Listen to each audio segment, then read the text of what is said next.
Assalamualaikum warahmatullahi wabarakatuh. Kami dari kelompok D ingin membahas tentang exercise pertemuan 11. Mari simak videonya.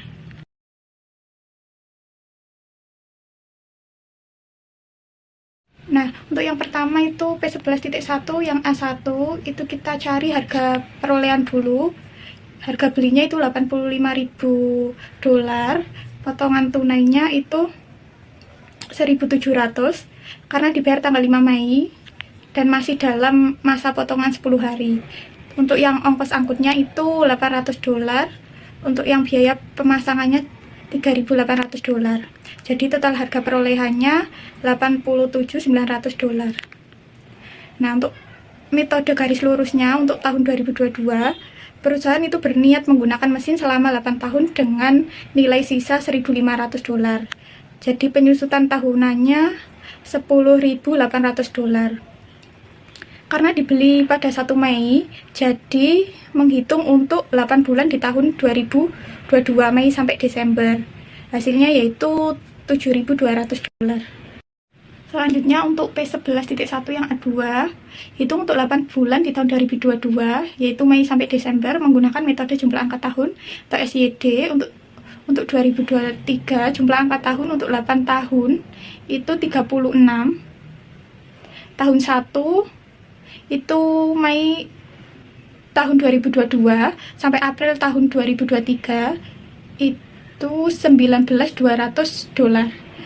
Yang tahun kedua yaitu Mei 2023 sampai April 2024 itu $16.800. Untuk beban penyusutannya pada tahun 2023 Januari sampai Desember, Januari sampai ke April dulu itu 4 bulan dari 1 tahun yaitu $6.400. Untuk yang Mei ke Desember yaitu yang 8 bulan tahun kedua yaitu $11.200. Jadi total untuk 2023-nya yaitu $17.600. Untuk soal A3 menggunakan metode double declining balance method pada tahun 2022. Pertama, mencari tarif TDB-nya dulu, yaitu 1/8 dikali 2 sama dengan 25% per tahun. Lalu untuk depresiasinya sama dengan 89.700 dikalikan 25% terlebih dahulu, lalu dikalikan 8/12. Lalu selanjutnya 21.975 dikalikan 8/12 sama dengan 14.650. Selanjutnya pada soal B, metode apa yang sebaiknya digunakan oleh CATCrow? Jika CATCrow menginginkan metode yang mengalokasikan beban lebih rendah di tahun-tahun awal dan lebih tinggi di tahun-tahun akhir, maka metode yang direkomendasikan adalah menggunakan metode unit produksi atau units of activity, karena beban depresiasi akan mengikuti volume output. Jika produksi rendah di tahun awal, beban depresiasinya pun akan otomatis rendah.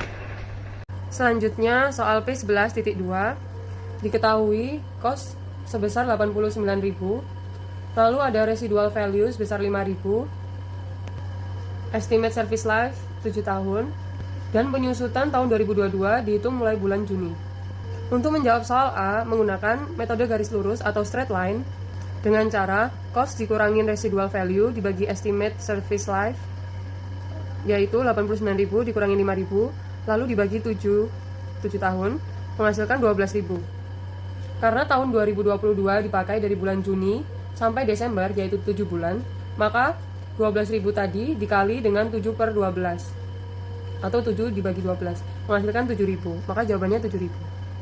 Pada bagian B, unit of output, pertama kita hitung tarif per unit, yaitu cost dikurangi residual value lalu dibagi estimate total production, sama dengan 89.000 dikurangi 5.000 lalu dibagi 525.000 unit, sama dengan 0,16 per unit. Setelah menghitung tarif per unit, kita kalikan hasilnya dengan unit yang diproduksi pada tahun tersebut. Pada tahun 2022 sebesar 55.000 unit, lalu dikalikan 0,16 sama dengan 8.800. Pada tahun 2023 menghasilkan 48 unit, dikali 0,16 sama dengan 7.680. Baik, di sini saya akan menjelaskan untuk soal P11.2 di soal ini disuruh menghitung penyusutan berdasarkan jam kerja. Yang pertama perlu diketahui bahwa cost-nya itu sebesar 89.000 euro dengan nilai residu sebesar 5.000. Kemudian untuk dasar pengusutannya adalah 89.000 dikurangi 5.000, maka hasilnya adalah 84.000 euro. Kemudian diberitahukan pada soal bahwa ia membeli barang tersebut pada 1 Juni 2022, di mana pengusutannya dihitung selama 7 bulan, yaitu dari Juni hingga Desember pada tahun 2022. Kemudian untuk menghitung working hours-nya, untuk pada pengusutannya itu adalah dengan rumus dasar pengusutan dibagi total estimasi jam kerja. Nah, dasar pengusutan itu adalah 84.000 dibagi 12.000 jam, maka hasilnya per jamnya adalah mendapat 2 euro.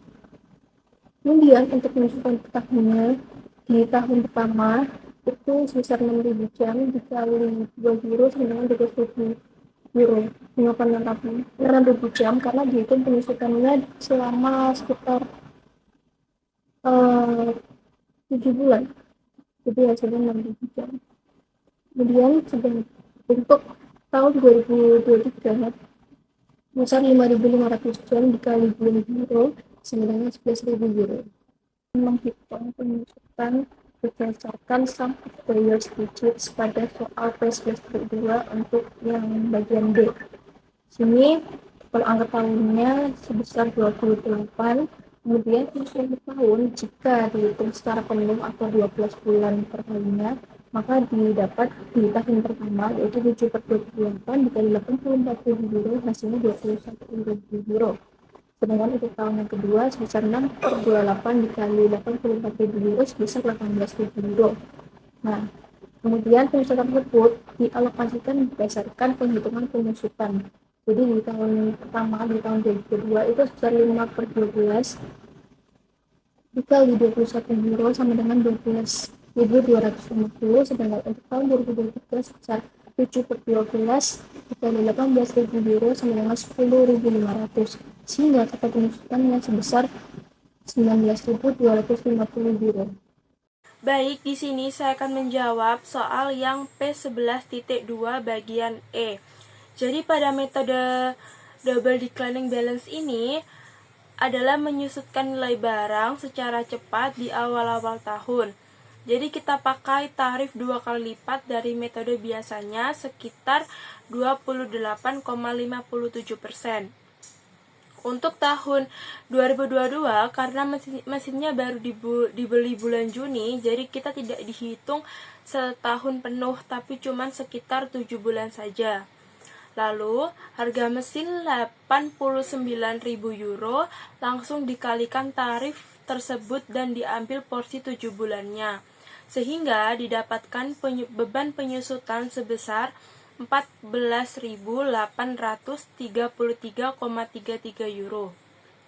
Lalu berikutnya ada untuk tahun 2023, cara hitungnya itu beda lagi. Jadi kita tidak pakai harga beli awal, tetapi kita pakai sisa nilai mesinnya atau nilai buku. Jadi caranya itu harga awal tadi dikurangi dengan penyusutan tahun 2022, sehingga muncul angka sekitar 74.166,67 euro. Nah, angka ini itu dikalikan tarif 28,57% untuk mendapatkan beban penyusutan tahun 2023 yaitu sebesar 21.190,48 euro.